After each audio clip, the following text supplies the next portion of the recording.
Donc, Daniel chapitre 8, partie le verset 1. La troisième année du règne de Belchazzar, moi, Daniel, j'ai eu une vision après la première que j'avais eue.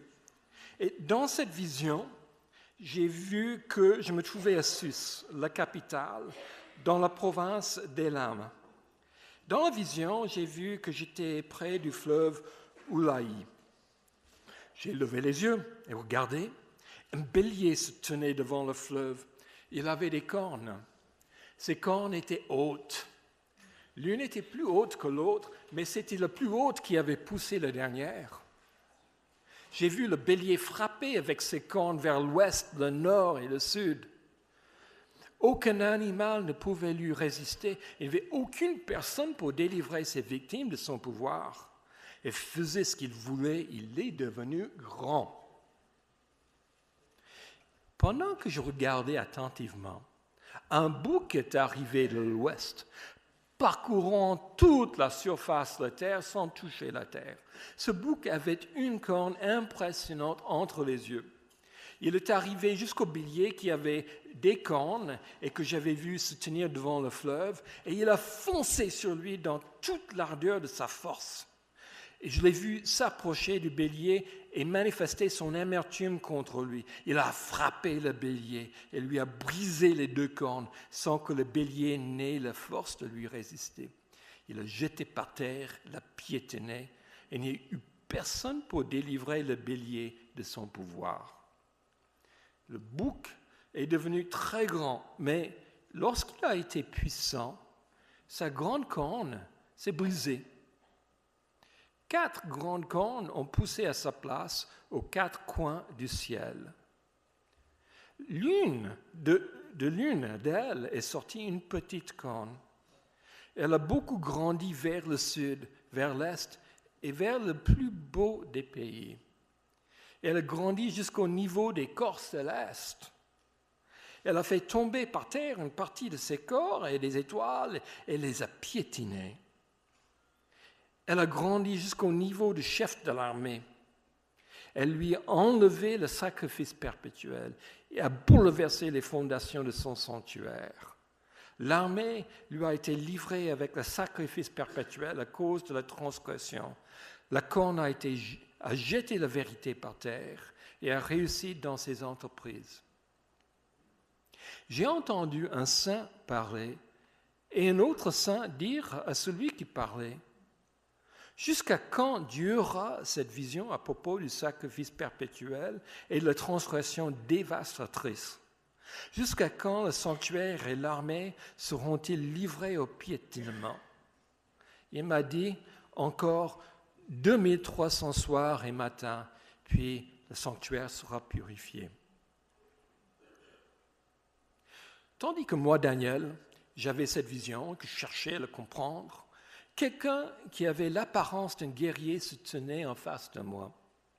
J'ai entendu la voix d'un homme au milieu du fleuve Oulaï. Il a crié « Gabriel, fais comprendre à celui-ci ce qu'il a vu ». Il est alors venu près de l'endroit où je me trouvais. Terrifié à son approche, je suis tombé le visage contre terre. Il m'a dit « Sois attentif, fils de l'homme, car la vision concerne le moment de la fin. »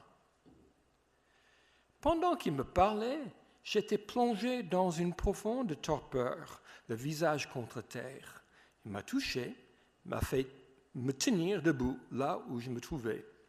Puis il me dit « Je vais te faire connaître ce qui arrivera au terme de la colère, car il y a un moment fixé pour la fin. » Le bélier que tu as vu et qui avait des cornes, ce sont des rois des Mèdes et des Perses. Le bouc, c'est le roi de Grèce. La grande corne entre ses yeux, c'est le premier roi. Les 4 cornes qui l'ont remplacée une fois qu'elle a été brisée, ce sont 4 royaumes qui surgiront de cette nation, mais sans avoir autant de force qu'elle. À la fin de leur règne, quand les pécheurs ont mis comble à leur révolte, un roi au visage dur et expert en énigmes surgira. Sa puissance grandira, mais non par sa propre force. Il accomplira d'extraordinaires dévastations. Il réussira dans ses entreprises. Il détruira les puissants et le peuple des saints. Grâce à son habileté, il réussira dans ses manœuvres trompeuses. Et il aura le cœur rempli d'arrogance. Il fera mourir beaucoup d'hommes qui vivaient dans la tranquillité et se dressera contre le prince des princes.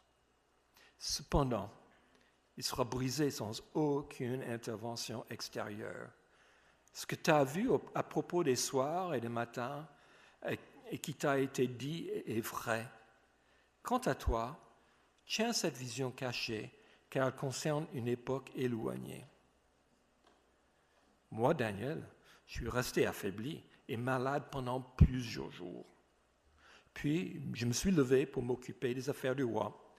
Mais j'étais effaré à cause de la vision et je ne la comprenais pas. Amen.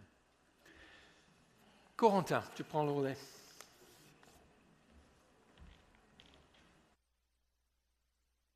Un verre d'eau. Mais oui.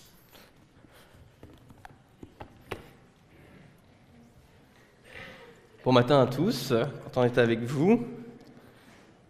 Alors pour ceux qui ne me connaissent pas, je m'appelle Corentin, je suis un des pasteurs ici. Et oui, en ce moment, on est dans cette série sur le livre de Daniel. Si tu peux mettre l'image de la série. Donc, avant Pâques, on était déjà dans le livre de Daniel. On avait fait les 6 premiers livres. Et les 6 premiers livres racontent vraiment la vie de Daniel. Je vais le montrer. Donc, on fait Daniel 7 à 12 pour les prochaines semaines.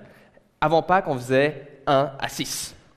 Et 1 à 6, on voit vraiment le contexte de vie de Daniel. Daniel, c'est qui ? C'est quelqu'un qui fait partie du peuple juif, il vivait en Israël, et à son époque, le peuple de Dieu s'éloignait de sa foi. Et ils ont eu un adversaire qui était les Babyloniens, et ils ont été défaits, et plusieurs gens comme Daniel ont été déportés par l'armée babylonienne et amenés en captivité à Babylone. Et Daniel, il a appris à vivre dans cette ville-là, il a même servi dans l'administration du roi, et on voit tout ça dans les premiers chapitres. Les chapitres qu'on va couvrir dans les semaines qui suivent sont des chapitres qu'on a du mal à lire. Des chapitres qu'on pourrait qualifier de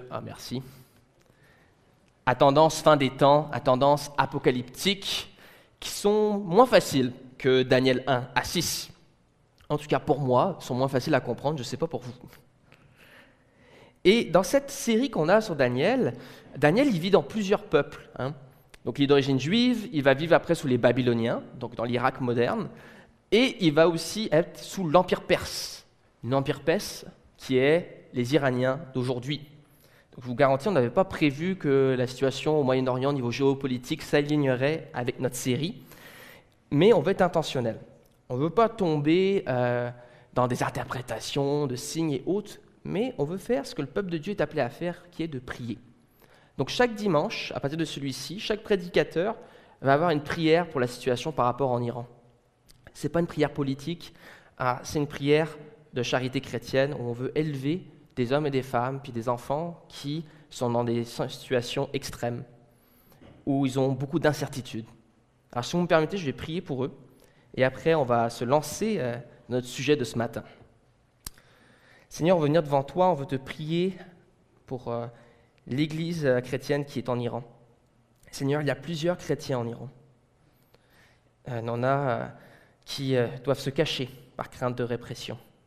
Je te prie que tu les accompagnes dans ces temps d'incertitude, dans ces temps où, quand ils regardent au ciel, il y a peut-être une bombe qui peut leur tomber sur la tête, que s'ils parlent de leur foi, ils peuvent se ramasser en prison. Je te prie, Seigneur, pour que tu les accompagnes, tu leur donnes le discernement pour savoir quand se taire, quand parler, où aller, où rester. Je te prie également que tu leur donnes le courage, mais surtout, Seigneur, l'espérance. L'espérance est de ne pas laisser place à la haine, mais laisser ton amour diriger leur cœur. Alors, Seigneur, on te prie pour nos frères et nos sœurs, ainsi que leurs enfants, qui partagent notre foi, qui sont là-bas en Iran. On te prie pour eux, Seigneur, dans le nom de Jésus. Amen. Alors, la semaine dernière, on a vu Daniel 7 avec Peter. Puis, comme je viens de vous dire, ces parties-là de Daniel sont dans un style littéraire qu'on a du mal. On appelle ça un style littéraire apocalyptique. Ça veut dire quoi, ça? Ça proclame une théologie de l'espoir dans une période de tension, dans une période où on a l'incertitude. Et c'est souvent très imagé. Il y a beaucoup de symboles. Si vous lisez Daniel 7, ça parle de 4 bêtes. La Bible ne dit pas que tout d'un coup, il va y avoir 4 bêtes qui vont apparaître demain. Ce n'est pas exactement ça. C'est vraiment relié des symboles qui décrivent des réalités soit spirituelles, soit terrestres.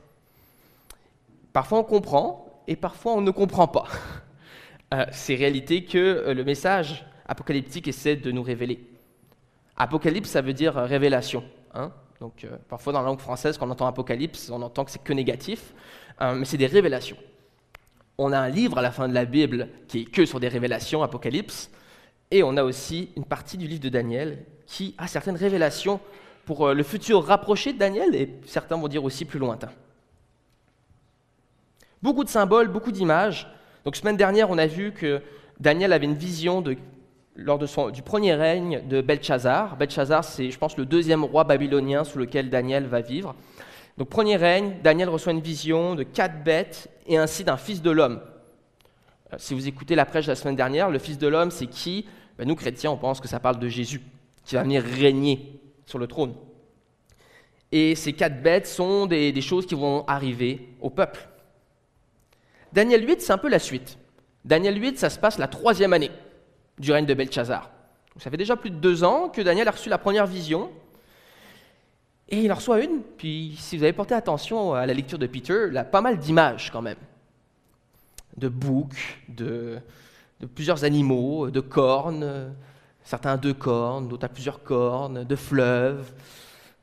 Disons que si on devait demander à l'IA de nous faire des images, on aurait pas mal de surprises.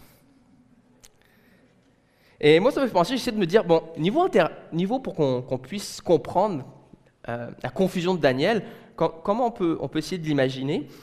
Et moi, ici, pour ceux qui ne savent pas, j'enseigne de temps en temps à l'université. Et j'enseigne aussi à Parole de Vie Bethel, qui est une école biblique qu'on a ici à Sherbrooke. Je ne sais pas combien d'enseignants on a ici ce matin. Mais quand vous êtes enseignant, parfois ça vous arrive que vous dites moi je vais venir là, puis j'ai une idée très claire, je vais amener plein d'images, plein d'illustrations, plein d'histoires, puis là c'est hyper détaillé, il y a de la couleur, il y a des images, puis là pendant 10 minutes, votre audience est scotchée. Waouh! Trop de contenu. Et là vous êtes sûr que vous êtes clair, ça fait du sens pour vous, et votre étudiant vous regarde avec confusion, questionnement, est-ce que je change de cours? Ou mince, c'est un cours obligatoire, ça va être long comme session. Et qu'est-ce qu'il décide de faire? Si vous avez porté attention à Daniel, il décide de continuer, même s'il ne comprend pas grand-chose de la révélation. Et beaucoup d'étudiants, c'est la même chose. Ils sont là, ils ont la révélation, ils se disent, on va continuer à étudier, on va espérer que ça rentre dans ma tête, puis à l'examen, Dieu aide-moi. C'est quand même un peu ça que Daniel expérimente. Je ne dis pas que Dieu n'est pas clair, mais pour Daniel, c'est pas clair parce que Daniel, il a une perspective dans le temps. Dieu a une perspective d'éternité. Même pour nous, on comprend mieux Daniel que lui-même, parce que nous, on a l'histoire pour nous aider. Et quand je réfléchissais au titre de ce matin, j'ai une idée, et le titre c'est « Dieu écrit l'histoire, et moi, je n'y comprends rien ». Je vais le redire. Dieu écrit l'histoire et moi, je n'y comprends rien. Moi, je fais partie de cette catégorie-là ce matin. Même si j'adore l'histoire, il est vrai que parfois, quand on regarde l'actualité, on n'y comprend plus rien. Et donc, Daniel, on va le regarder avec 3 points. J'ai 3 points pour nous ce matin. Le premier, c'est Dieu contrôle l'histoire. En deuxième, c'est qu'il faut reconnaître nos limites. Et en troisième, qu'est-ce qu'on fait en attendant? C'est bien beau là, de recevoir un message, mais on en fait quoi avec ce message-là? Puis avant que je me lance, j'ai réalisé que j'ai oublié de vous parler d'un truc que je voulais juste pour célébrer. Donc c'est mon déficit d'attention, mesdames et messieurs. Je voulais vous en parler parce que je trouvais que c'était quand même, ça méritait de se réjouir.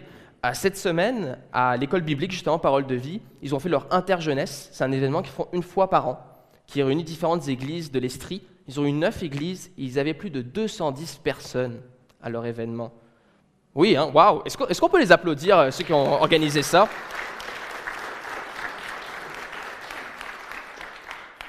Moi, je tiens à dire, je manquais de foi. Moi, je pensais qu'on en aurait eu 100. Donc, Dieu est au contrôle, hein, pas moi. On a reconnu nos limites parce qu'on était mis comme des sardines. Heureusement, on pouvait ouvrir les fenêtres parce que des ados, 200 dans un local, je vous laisse deviner ce que ça fait. Et que faire en attendant? On s'est réjoui de cet événement. Je vous encourage à prier pour le ministère de Parole de Vie. Puis cet esprit d'unité entre 9 églises qui étaient réunies, je pense qu'on va voir les fruits de ça plus tard dans les années à venir. Et si on revient à notre message maintenant, c'est un royaume sans fin. C'est le nom de notre série. Hein.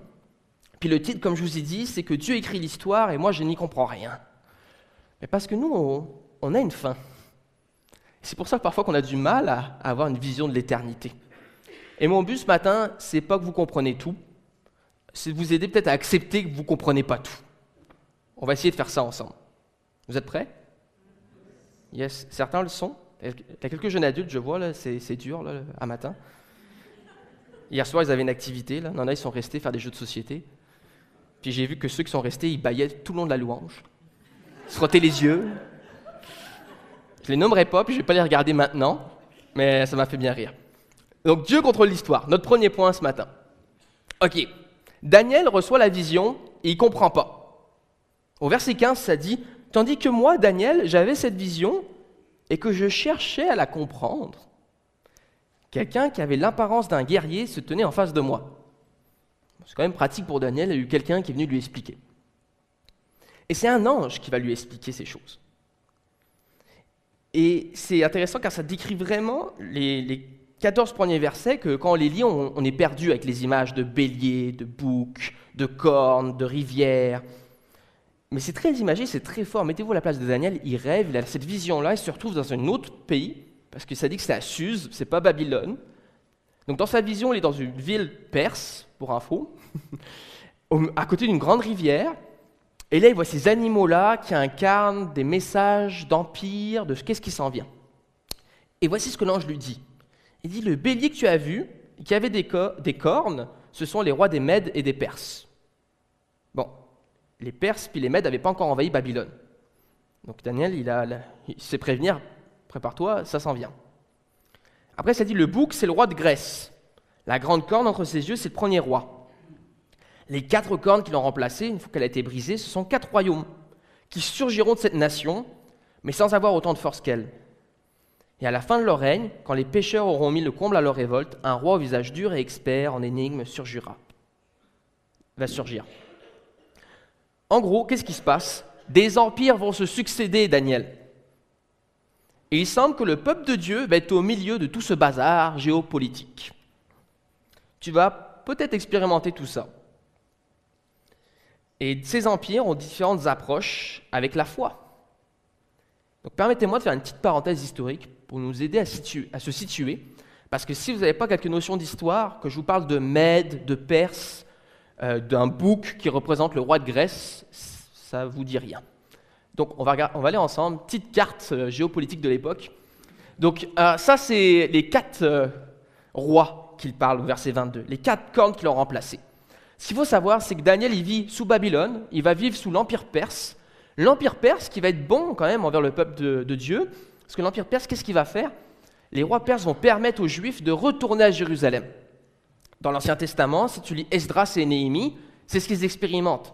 Ils retournent à Jérusalem, ils rebâtissent la muraille, ils rebâtissent le temple, ils redécouvrent la parole de Dieu, ils peuvent enfin vivre leur foi à 100%, et non avec contrainte, comme Daniel, lui, vivait en exil à Babylone. Donc les Perses ont créé le premier empire qu'on pourrait dire interculturel, multiculturel, grand réseau de connexions. C'est eux qui ont inventé la poste, là, limite. Il y avait toute une réflexion de « je pars de l'Égypte, j'envoie un message à quelqu'un qui est proche de l'Inde, en une semaine peut-être il recevrait mon message à cause des routes qu'ils avaient construites, des systèmes qu'on pourrait appeler de facteurs, donc de gars à cheval qui se promenaient, qui prenaient un autre cheval et qui continuaient son chemin. Tout un grand empire. Et dans la vision, on voit que l'Empire, il s'écroule très rapidement. Dans le chapitre 8, on le voit au début, si je vous le prends au verset 7, « Je l'ai vu s'approcher du bélier et manifester son amertume contre lui. Il a frappé le bélier et lui a brisé les 2 cornes sans que le bélier n'ait la force de lui résister. Il l'a jeté par terre et l'a piétiné. Il n'y a eu personne pour délivrer le bélier de son pouvoir. » C'est qui ça? Dans l'histoire, nous on sait, c'est Alexandre le Grand. Donc tu as l'Empire perse qui se répand. Là, ceux qui ont déjà vu 300, Spartiate et tout ça, là, vous êtes dans cette période-là, pensez à ces films-là. Bon, ils n'étaient pas tous torse nus, je tiens à vous dire, ça c'est décision de réalisateur. Hein. Ils avaient des armures, les Grecs, hein, ils n'étaient pas invincibles. Donc la Perse contre la Grèce, là, Alexandre le Grand qui va réunir les Grecs et qui va envahir la Perse. Il va quand même se rendre loin, Alexandre. Il part de la Grèce, il va se rendre jusqu'en Inde. Et rapidement, l'Empire perse va s'écrouler, hyper rapidement, et tomber sous son règne. Ça, c'est quelque chose que Daniel ne va pas vivre. Daniel est déjà mort à ce moment-là. Mais Alexandre n'est pas éternel. Alexandre va mourir. Et quand Alexandre meurt, son royaume est divisé en 4 royaumes, que vous pouvez voir un peu. Donc il y en a un qui va reprendre la Grèce, un qui va prendre l'Égypte, un qui va prendre l'Asie actuelle à peu près, et un qui va prendre le gros morceau, qui est l'Empire séleucide. Et cet empire-là, en fait, ce que ça va causer, ça va créer que la langue grecque va être parlée partout. Hein? Quel meilleur moyen d'imposer votre langue que juste d'avoir conquis le monde? Hein? C'est pour ça que l'anglais est une langue internationale aujourd'hui. C'est parce que les Anglais sont allés sur chaque continent et ont gagné pas mal toutes les batailles. En tant que Français, je refuse d'en parler plus. Je tiens à dire qu'on a quand même gagné quelques batailles. Ok. Ok. Là, il faut que je revienne à mon texte, là, parce que je m'égare. Hein. Donc, fin de la parenthèse historique, on va dire globale, si on va plus précis de ce qui se passe. Parce que Dieu est au contrôle de l'histoire. Dieu avertit, il dit, voici les empires qui vont se passer.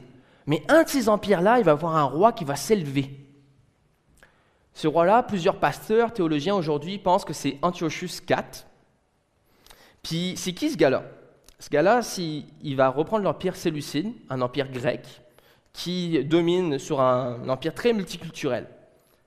Sauf qu'il a une tendance très fière de sa langue, de sa religion, de ses philosophies, et il va l'imposer à tout le monde. Il s'est dit, les philosophes grecs, c'est les meilleurs, pourquoi pas tout le monde devrait parler le grec. Et Antiochus Epiphanes, comme on l'appelle, va imposer une hellénisation, donc il va imposer le grec partout. La culture, les coutumes, mais aussi la religion. Les Juifs venaient de retourner dans leur terre. Ils avaient reconstruit leur temple, ils recommençaient à adorer Dieu. Et là, il y a un nouveau peuple qui arrive et qui, au fil du temps, avec un nouveau roi, remet en question leurs croyances et leurs coutumes. On croirait que tout le peuple juif résisterait. Ce n'est pas vraiment le cas. En fait, là, c'est 50-50, 50-50. Une partie va accueillir la culture grecque à 100%, va même se dire c'est bon, on pourrait même construire une statue de Zeus dans le temple de Dieu. Et oui, c'est arrivé, dans le temple de Jérusalem, ils ont mis une statue de Zeus, parce que c'était la nouvelle culture de l'époque, la nouvelle modernité, et ils étaient prêts à tout jeter pour suivre. D'autres étaient plus craintifs, ils se disaient hey, attention, notre foi dure depuis des siècles et des siècles, on ne devrait pas abandonner notre alliance avec Dieu. Mais ce roi-là n'aimait vraiment pas la religion juive.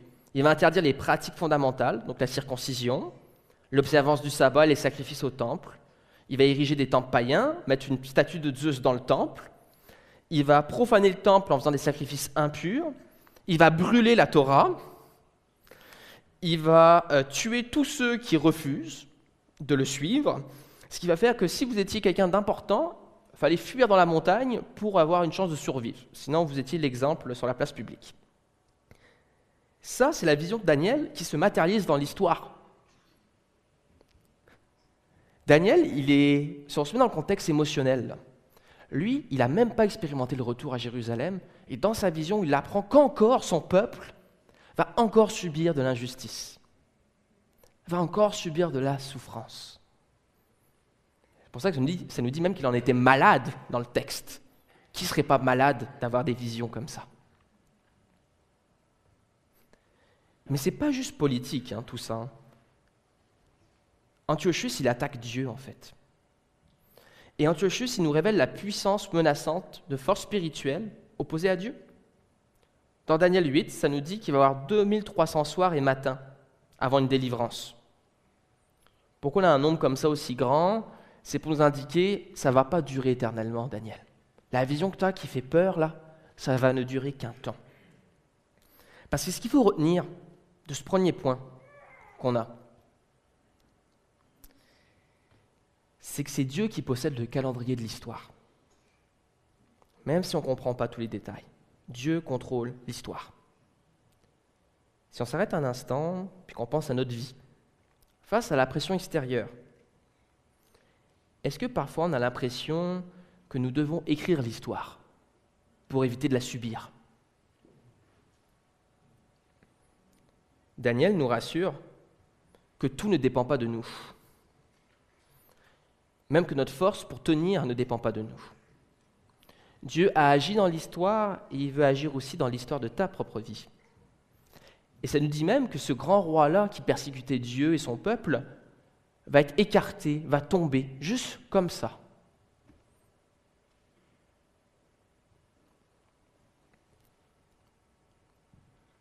Mes amis, il ne faut pas sous-estimer comment Dieu œuvre.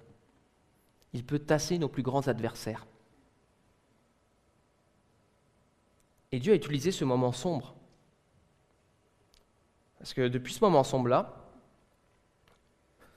la fête de l'Hanouka, là, les Juifs, c'est à peu près en même temps que Noël, ça célèbre leur libération des Grecs qui les ont imposés, leurs mœurs. Mais plus loin, c'est qu'en vivant cette partie de souffrance, Dieu a préparé le terrain pour l'Église. Si vous lisez Actes, puis le Nouveau Testament, c'est impressionnant comment à chaque fois Paul et les apôtres se promènent et trouvent une autre communauté juive dans une autre ville. Si vous y réfléchissez quand même, c'est intéressant. Et ils parlent tous grec. Dieu est maître de l'histoire. Ces exils-là, ces occupations-là ont permis au peuple de Dieu de se répandre partout en Europe, dans la mer Méditerranée, en Orient jusqu'en Inde. Et quand l'Évangile s'est révélé à nous, il avait tout ce réseau de contacts. Et l'Évangile a pu se répandre. Nos souffrances ne sont pas en vain. Dieu va les utiliser. Amen. Donc tous ces empires se succèdent, aussi puissants et menaçants qu'un empire puisse être. Il n'est qu'un simple acteur dans une pièce écrite par quelqu'un d'autre. Je pense que je l'avais marqué, je vais vous le relire. Aussi puissant et menaçant qu'un empire puisse paraître, il n'est qu'un simple acteur dans une pièce écrite par quelqu'un d'autre. Les structures humaines ne sont pas éternelles. L'Église a plus de 2000 ans d'histoire. Quel empire a 2000 ans d'histoire? Certains me diront la Chine, mais ce n'étaient pas les mêmes dynasties, ce n'étaient pas les mêmes gouvernements. L'Église s'inscrit dans le temps parce que Dieu est au contrôle de son Église. Donc nous, dans tout ça, si on reçoit cette vision-là, si tu lis Apocalypse cette semaine, tu te dis, bon, qu'est-ce que je fais avec ce texte? Rappelle-toi de mon titre, Dieu écrit l'histoire et moi je n'y comprends rien. On doit reconnaître nos limites.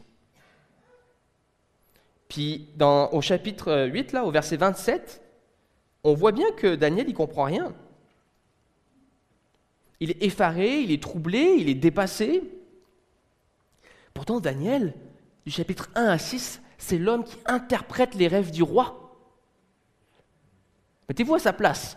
Lui, là, du chapitre 1 au chapitre 6, donc bonne partie de sa vie, parce qu'il était probablement plus âgé au moment de ces révélations-là, il va interpréter les rêves du roi, et à chaque fois, Dieu va répondre. Ça va être clair. Et là, mais pour sa propre vie, par contre, là, ça ne marche pas.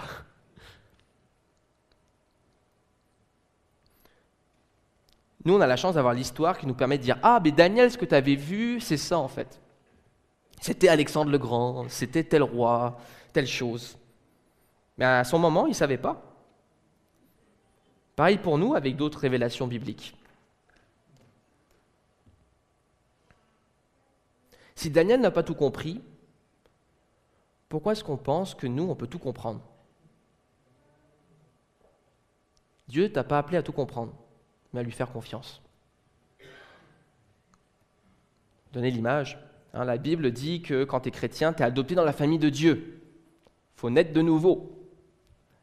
Donc on peut s'imaginer l'image d'un bébé, après d'un enfant, d'un ado, d'un adulte. Dans notre courte vie, on va tellement évoluer et comprendre d'autres choses par rapport à Dieu et par rapport à nous-mêmes. Et on va avoir l'éternité en plus pour connaître plus Dieu. C'est normal qu'on ne comprend pas tout. C'est là l'importance d'avoir notre relation avec Dieu pour être capable de lui faire confiance. C'est sûr, si tu ne connais pas le Dieu d'Israël, tu ne connais pas le Dieu de la Bible, tu ne connais pas Jésus, lire des visions de la fin des temps, c'est pas une bonne nouvelle pour toi. Tu lis ça, tu es comme, ok, c'est quoi l'espoir des chrétiens? Mais notre espoir à nous est en ce Dieu-là qu'on connaît, à qui on fait confiance, qui nous dit, n'ayez crainte, n'ayez pas peur. C'est dit pas mal de fois dans la Bible. Mais il est vrai qu'il est tentant pour tout chrétien de vouloir essayer d'interpréter des signes et autres. Et j'aimerais faire une parenthèse théologique ce matin pour juste nous éveiller sur différents courants qui peuvent traverser l'Église pour faire attention et pas tomber à 100% dans la marmite puis vouloir tout interpréter à travers un seul courant. Dépendant des générations, certains, vous avez eu un courant théologique plus fort que d'autres. Et si tu n'es pas chrétien, attache ta tuque avec ta broche, puis suis-moi. Okay. Donc, je voulais vous montrer les 3 visions théologiques importantes à considérer pour comprendre comment les chrétiens parfois voient la fin des temps, voient les révélations finales. Et honnêtement, parfois, c'est très incompréhensible pour nous. Et c'est important juste d'être un peu éveillé pour ça, pour pouvoir être équipé, à ne pas être désarçonné quand on lit ces textes, puis à tomber dans la peur ou dans la spéculation sans fin. Donc on a le prémillénarisme, le postmillénarisme, puis l'amillénarisme. Si vous en souvenez la semaine prochaine, je serai fier de vous. Plusieurs pasteurs, dont moi-même parfois j'oublie le nom de la définition. Donc, le prémillénarisme, c'est quoi? Ça enseigne que Jésus revient avant une future de 1000 ans, souvent après une période de tribulation. Okay? Ça, en gros, c'est-à-dire que plusieurs chrétiens se disent « Jésus va revenir », mais il va y avoir une période de tribulation, une période d'épreuve. C'est souvent une vue qui voit une urgence de la mission, de l'évangélisation, mais qui se dit aussi « on est fait ». On va se faire martyriser, le monde est contre nous, et le gouvernement va nous éliminer. Voilà, j'exagère, là, je fais une parodie. Si tu adhères à cette vision-là, peut-être tu n'es pas à ce point-là. Mais c'est une vision vraiment qui voit la tribulation est inévitable, Jésus va revenir, mais il faut se préparer. Après, on a les post-millénaristes. Eux, ils affirment que l'Évangile transforme progressivement le monde, menant à une ère de paix avant le retour de Jésus. Moi, j'appelle ça un chrétien optimiste. Tu n'es pas obligé d'y adhérer, mais sois-le en pratique. C'est plus simple. C'est une vision qui souvent va pousser les chrétiens à s'engager activement dans la société, à bâtir, à réformer et influencer le monde pour le bien commun. Je vous donne un exemple. Je ne sais pas exactement dans quel courant elle s'alignait, mais Eleanor Roosevelt, qui était la femme de Roosevelt, qui a contribué quand même à l'ONU, puis aux déclarations des droits de l'homme et autres, c'est une chrétienne très active. Et elle, probablement, elle s'aligne plus dans ce courant-là, qui est une vision que, faut aller de l'avant, faut avancer avec l'Évangile, on va transformer le monde, on va avoir un monde meilleur demain. Le post-millénariste, c'était une époque aussi où on voyait qu'on pouvait aller de l'avant, qu'on pouvait améliorer les choses. On était beaucoup moins pessimiste. C'est ce qui va faire aussi que beaucoup de chrétiens, dans ce temps-là, vont s'impliquer avec l'ONU, Croix-Rouge, Médecins sans frontières, plein d'organismes internationaux aujourd'hui, souvent ont été créés par des chrétiens. Je ne sais pas où ils s'alignaient niveau théologie, mais en pratique, ils s'alignaient un peu plus dans cette position. Après, tu as l'autre. Moi, j'aime dire que c'est celle des théologiens qui aiment pas se prononcer. J'exagère. C'est l'amillénarisme. C'est quoi? C'est qu'ils comprennent le millénium comme le règne actuel de Jésus. Donc, en ce moment, Jésus règne. Il est déjà présent, mais ce n'est pas encore pleinement accompli. Donc, ils se soucient moins des détails, de se dire c'est quoi exactement que ça veut dire. Ils disent regarde là des symboles. Ce qu'on sait, c'est que Dieu est en contrôle. Ces 3 positions-là, c'est 3 positions qui ont été tenues dans l'histoire de l'Église. Tu n'es pas obligé ce matin de ressortir et de dire « Ah, il faut que je choisisse. » Okay? mais les trois quand même s'accordent pour une chose. Jésus revient. Jésus contrôle l'histoire. Ça s'aligne avec Daniel 8. On voit, peu importe comment Daniel interprétait sa vision, là, ça lui montrait que Dieu était au contrôle. Alors si depuis 2000 ans, les chrétiens ne s'entendent pas sur la fin des temps, il n'y a pas un consensus, je pense que ça devrait t'enlever, si tu es un chrétien de longue date, peut-être une anxiété ou un devoir de vouloir tout comprendre exactement, mais plutôt de nous rappeler l'attitude qu'on doit développer. Matthieu nous dit, c'est Jésus qui parle, « Heureux ce serviteur que son maître à son arrivée trouvera occupé à son travail. Je vous le dis, en vérité, il l'établira sur tous ses biens. » En attendant, qu'est-ce qu'on fait de notre vie? En ce moment, la tendance, même dans notre société en général, c'est pas d'être positif. On est assez pessimiste, je vous dirais. Il y avait une étude dernièrement que j'ai vue qui parlait de l'opinion américaine sur le monde. Donc, comment les Américains voyaient le monde, positivement, négativement. Puis plus les décennies avancent, plus c'est négatif.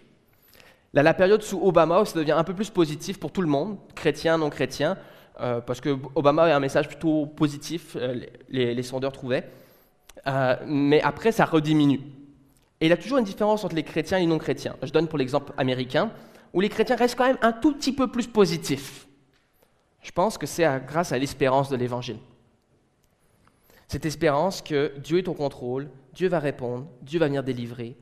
Et oui, ce monde est incertain, ce monde peut faire peur, ce monde peut avoir ce lot de souffrance, mais ce n'est pas la finalité, ce n'est pas ma fondation. Si tu allumes la télé aujourd'hui, ça va être pessimiste. Ou si tu scrolles sur ton téléphone, ça va être pessimiste. Mais toi, qui es chrétien, tu n'as pas tombé dans le pessimiste, tu n'as pas tombé dans l'optimiste naïf. Tu dois juste te rappeler que Dieu est au contrôle, que tu ne comprends pas tout, et qu'en attendant, eh bien, tu dois prendre soin de ce que Dieu t'a confié. Ta famille, tes relations, ton travail, ton église, ton désir de parler de l'Évangile à d'autres personnes. En confiance, sans stress, sans panique, car Dieu est au contrôle. Amen. Donc, on a fini la parenthèse théologique. Donc, que faire en attendant? Matthieu nous donne un exemple du serviteur, mais Daniel aussi. Daniel, après tout ce qu'il a reçu comme grosse vision, là, ça nous dit qu'il est resté affaibli et malade durant plusieurs jours. Il a un traumatisme émotionnel. Là. Et qu'est-ce qu'il nous dit après? Je me suis levé pour m'occuper des affaires du roi, mais j'étais effaré à cause de la vision et je ne la comprenais pas. L'attention du chrétien, engagement puis attente. Daniel est toujours dans l'attente de mieux comprendre sa vision, mais ça ne le paralyse pas. Il choisit de se lever et de s'occuper des affaires du roi. Vous savez, c'est quel roi? C'est pas le meilleur des boss, là. Il s'en va servir à un roi avec qui, niveau vision du monde, niveau croyance, ils sont complètement opposés. Mais Daniel se rappelle que Dieu l'a placé à un endroit et qu'en attendant, il va servir. Il ne va pas fuir Babylone, il va rester engagé dans son travail et dans la culture. Et ça fait du sens aussi avec le Nouveau Testament. Jésus dit que nous sommes le sel de la terre. On est une lumière sur une montagne. Il faut bien qu'on éclaire quelque chose, n'est-ce pas? Ou qu'on donne du goût à quelque chose. Dans notre dernière série sur Daniel, un passage qui revenait souvent, c'était Jérémie 29:7. Recherchez le bien de la ville où je vous ai déporté et priez l'Éternel en sa faveur, parce que votre bonheur dépend du sien. Ça, c'est Jérémie qui voyait qu'ils allaient être déportés vers Babylone. Daniel connaissait ce texte-là. Probablement que ça l'a guidé suite aux révélations. Même chose pour nous, chrétiens, aujourd'hui. On est appelés à chercher le bien de la ville. Et si vous réalisez le passage au complet là, de Jérémie 27, ça dit même « Faites votre famille, multipliez-vous, développez votre commerce, bref, vivez la vraie vie. » Commencez pas à vous préparer pour la fin des temps, puis à avoir un bunker, puis à stocker. Ça dit pas ça. Ça dit pas non plus « Vendez tout, puis demain on meurt. » Donc, oublie, épargne pas, investis pas, fais pas d'études, travaille même pas rendu là, comme Jésus revient. Non, ça dit pas ça. Ça nous dit qu'on a ce devoir-là de chercher le bien de la ville. Et c'est beaucoup plus facile de chercher le bien de la ville quand on comprend l'amour de Jésus pour nous. Hein? Parce qu'on va se le dire, c'est pas tout le monde qui est facile à aimer. Mais quand on se rappelle de la croix, de ce que Jésus a fait pour nous, de la fidélité de Dieu envers le peuple d'Israël, envers nous, l'Église, on réalise à quel point Dieu est amour. Il nous appelle à aller chercher son amour pour nous aider à nos relations avec les autres. Donc pour se préparer pour le retour de Jésus, on doit chercher le bien de la ville. Ça ne veut pas dire que la ville va devenir chrétienne, mes amis. Mais il y aura des chrétiens dedans qui vont faire la différence. Donc l'attente chrétienne n'est pas passive. Et il y a un autre passage dans Matthieu 25, je ne sais pas si je l'avais. Non, ok. Je vais vous le lire, je l'ai ici. Dans Matthieu 25, là Jésus qui parle du jugement. Et voici ce qu'il dit. En effet, j'ai eu faim et vous m'avez donné à manger. J'ai eu soif et vous m'avez donné à boire. J'étais étranger et vous m'avez accueilli. J'étais nu et vous m'avez habillé. J'étais malade et vous m'avez rendu visite. J'étais en prison et vous êtes venus vers moi.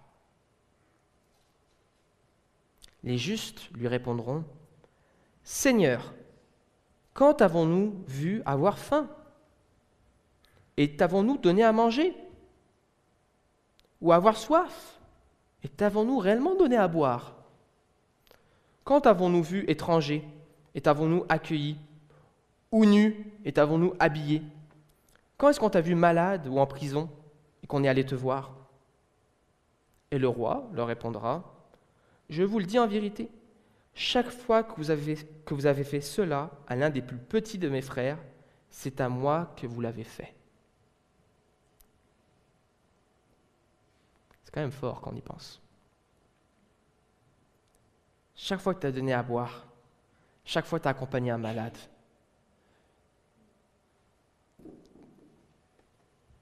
Dieu dit, c'est comme si tu avais pris soin de moi. C'est fort quand même. Comment Dieu s'identifie à celui qui souffre. Comment Dieu s'identifie à l'étranger. Et comment il appelle aux chrétiens à voir l'image de Dieu dans la personne qui souffre.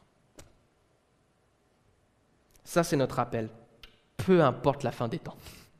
Peu importe la vision de Daniel, peu importe ta lecture d'Apocalypse ou ta lecture de l'actualité. Ça, là, ça ne change pas. Et ça se vit dans le service, dans l'amour et dans la fidélité. Ce que Jésus regarde, ce n'est pas juste ce que tu crois, c'est aussi ce que ta foi va produire. Servir les autres aujourd'hui, c'est rencontrer Jésus sans le savoir. J'ai invité l'équipe, parce qu'on va bientôt terminer, de louange. On finira avec un chant.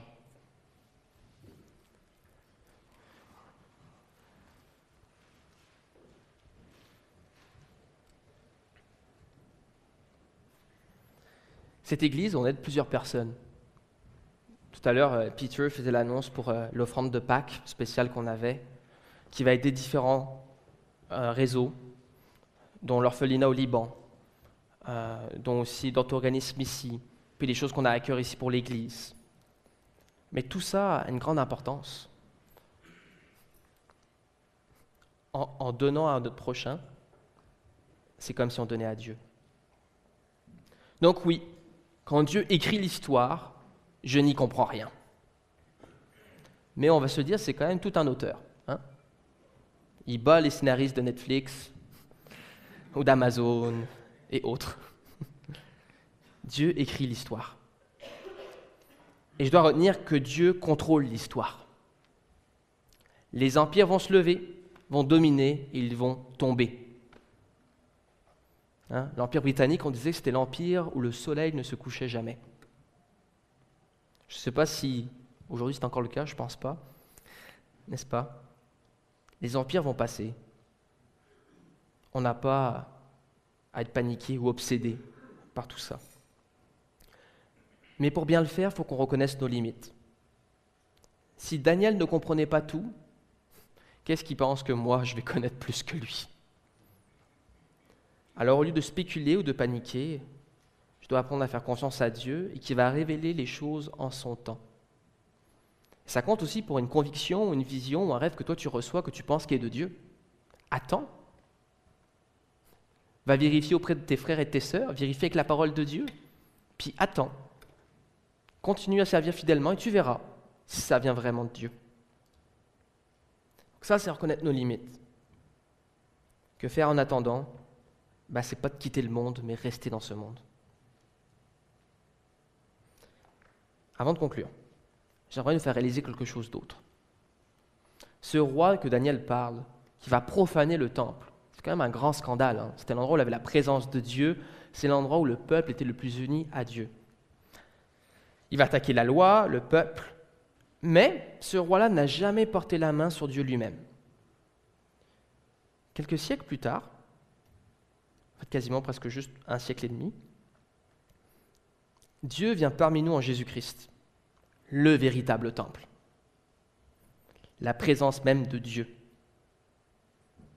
Celui qui connaît Jésus connaît le Père. Et cette fois-ci, l'humanité met sa main sur lui. Le rejette, le condamne, le crucifie. Le peuple crie « Crucifiez-le » à Pilate. Le pire acte de l'histoire, l'humanité met à mort Dieu. Nietzsche avait raison, Dieu est mort. Mais Nietzsche avait tort, Dieu est ressuscité. Alors que le mal semblait avoir le dernier mot, Dieu a vaincu le mal à la croix et à la résurrection. Et c'est ça notre espérance. C'est vraiment ça. Yes, amen. C'est la croix, c'est cette résurrection-là, c'est cette croix vide. Jésus n'est plus sur cette croix. Ça nous dit dans Hébreu, Jésus règne sur le trône. N'ayez crainte. Et je pense que ce qu'on doit retenir, en fait, je vais le montrer, c'est faire sa volonté sur la terre comme au ciel. Amen. C'est ça qu'on doit retenir ensemble, mes amis. Je vous invite à vous lever, je vais prier, puis on va finir avec un chant. C'est quel chant finalement qu'on fait? On va faire tuer la lumière. Parce qu'on a la victoire en Jésus, on a l'espérance. Donc oui, on peut être un chrétien optimiste en pratique. Puis je vous encourage à l'être, à voir l'action de Dieu dans l'histoire et que Dieu n'a pas encore dit son dernier mot. Alors laisse-moi prier. Seigneur, on veut te remercier pour l'œuvre que tu fais ici dans cette Église, à l'œuvre que tu fais dans nos vies à nous, et qu'on puisse s'attacher à toi. Quand nous on est ébranlés, soit par la grande actualité ou par l'actualité de notre propre vie, nos épreuves personnelles, que peut-être d'autres ne savent pas, qu'on puisse se rappeler que tu es l'auteur. Tu sais comment ça finit. Et en fait, nous chrétiens, on sait comment ça finit. Car Jésus, tu nous le montres. Tu es ressuscité. La mort est vaincue. Le péché n'a plus de pouvoir. Alors on peut se réjouir et dire, oui, tu es la lumière. Cette lumière qui donne vie, cette lumière qui guérit, cette lumière qui donne espoir, cette lumière qui peut me permettre de regarder ce monde et de dire, oui, il y a un Dieu et ce Dieu m'aime. Et ce Dieu m'appelle à être une lumière aussi dans ce monde. Alors on te remercie, Seigneur, dans le nom de Jésus. Amen.